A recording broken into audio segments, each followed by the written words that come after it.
Hey friend, are you asking yourself, is this what I really want to be doing with my life? I don't think so. I think there's something else that I'm meant to be doing. Welcome to the Painting Your Path podcast, where we have real conversations about what it takes to step out, be bold, and do you. I'm your host, Castillo-Ramsey. Let's dive in. Welcome back to the Painting Your Path podcast.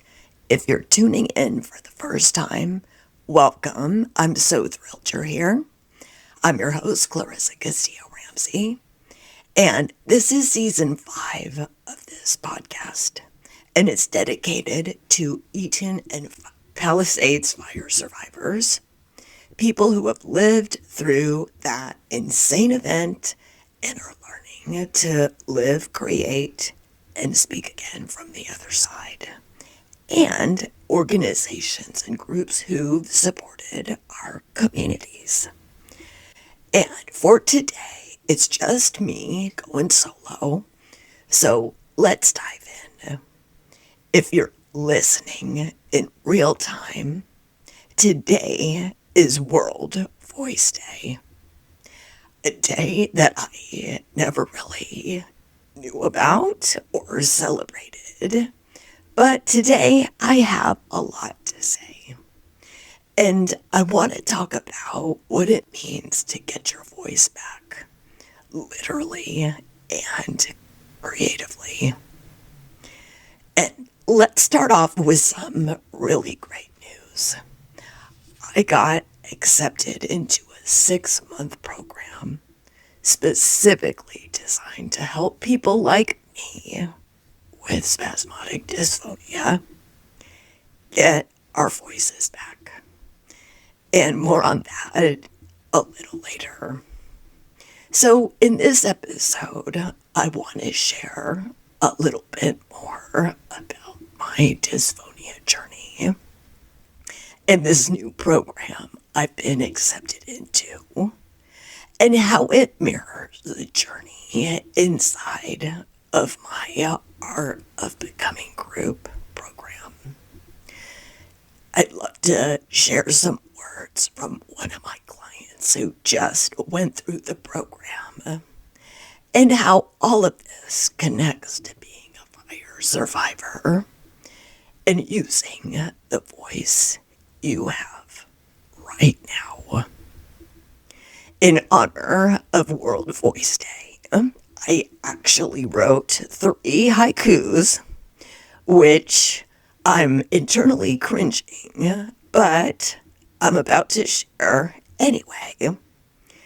I don't see myself as a poet, but writing a haiku was something that Dysphonia International encouraged us to do. So here it goes. Not broken. Becoming. Each sound a small revolution. This voice is my own. And this spasmodic dysphonia has been a very strange companion for the past 3 years. Someone recently even said to me, "You sound like Katharine Hepburn." So I was flattered that I sounded like an actress, but I also know that Katharine Hepburn's voice towards the end was very shaky. But anyway, some days my voice will sound almost like the old me. And then suddenly, mid-sentence, it tightens, it gets choppy and constricted. And it can be hard to breathe and talk at the same time. And people say, just relax. Which, if you've ever been through something like this, you know that doesn't help. It's like telling an angry, enraged person, just calm down. Or telling a fire survivor, just move on. Healing doesn't respond well to commands. At least not for me. and I resisted joining any spasmodic dysphonia support group for a while. I didn't want to accept this diagnosis. I didn't want to associate with it whatsoever. I didn't want to succumb to the idea that this condition was really happening. And with that, I also felt super isolated and alone. And eventually, I broke down and joined the LASD support group, as well as a virtual support group called Stay Positive. And now I'm so glad I did. A few weeks ago, I saw a post in the Stay Positive group about a 6-month holistic coaching program to help people like me get back to a clear voice. There's over 6,000 people in that group, and so many people were interested in this program. And they commented, interested, pick me, yes please. But here's the thing, they didn't read the small print. You actually had to apply. So I filled out a very detailed application, and I found out I am one of 2 people who got accepted. And that's the first time I've been able to say that without fully having a crying breakdown. This program is holistic with weekly calls, daily voice exercises, and a very intense focus on helping the nervous system and the voice relearn how to work together again. It's a little scary, not gonna lie. Doing vocal exercises every day kind of scares me. It's a huge commitment, 6 months. And I do believe the only way is up from here. And that's the foundation of everything. That belief piece is huge. For my literal voice and for the metaphorical voice, I teach in the art of becoming and my other coaching offerings. Last week, I wrapped up a round of the art of becoming my signature group program. And I had a lovely chat with one of my clients about the program. Her name is Lisa. And we had gone back and forth before she joined. She was interested, but also busy and unsure. And like so many of us, used to putting herself last. When I asked her what finally got her to say yes, she said it came down to wanting to dedicate time to herself and knowing she was never going to do that on her own. And like I said, we went back and forth before she joined. I encouraged her to look at the consequences of not doing the thing that she's been dreaming of. And for her, that gentle nudging, those reminders actually made a difference. It helped her pause, reconsider, and finally say yes to herself. And she told me that on her own, she'd always think, I've got this going on. I'll just take care of that first. I'll do this first. And the time she planned to set aside for herself just never happened. Does this sound like a familiar story for you? Investing in the program, time, money, energy gave her a reason to stick with it. She made herself take that time, and she said the group did exactly what she needed it to do. And I share this because I see a strong parallel between claiming time and support for your creative inner voice and claiming time and support for my physical voice going through this new program. In both cases, it's a decision to believe I'm worth the effort, I'm worth the investment. There's something in me trying to come through. Okay, shifting gears. How about another haiku? You're waiting for ease. Your voice grows when it is used. Speak even like this.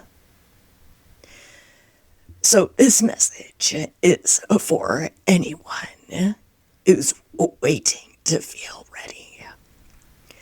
Fire survivors who are waiting for the day it doesn't hurt to talk about what happened. Creatives waiting to feel confident before they share their work. Women in midlife who are ready to forge a new path in the second half of life. And to people with these vocal conditions, or anyone feeling different in their voice, waiting until it sounds quote unquote normal before speaking again. Your voice grows when it's used. Speak even like this, even if it cracks, even if it shakes, even if it's quiet. And sometimes the revolution is not loud. Sometimes it's one small sound at a time. So as we start to wind down, as I mentioned at the beginning of this episode, this season is focused on fire survivors. About people who have had their lives, their identities radically altered, and are learning how to live in a form that feels unfamiliar. Dysphonia, spasmodic dysphonia, has felt for me like my own internal wildfire. It certainly changed the landscape of something I used to take for granted. My voice. Fire survivors often have to reclaim so many things. Their sense of safety, their sense of familiarity, their creativity, and most importantly, their voice, their right to tell their own story and to be heard. My journey into this dysphonia coaching program is a way of saying I am becoming. I'm learning to inhabit this changed landscape, to take care of it, and to see what new growth is possible here.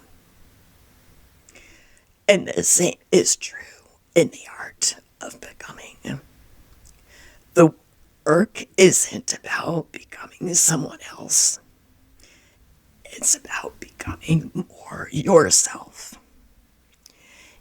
Even after the fire, even with a different voice,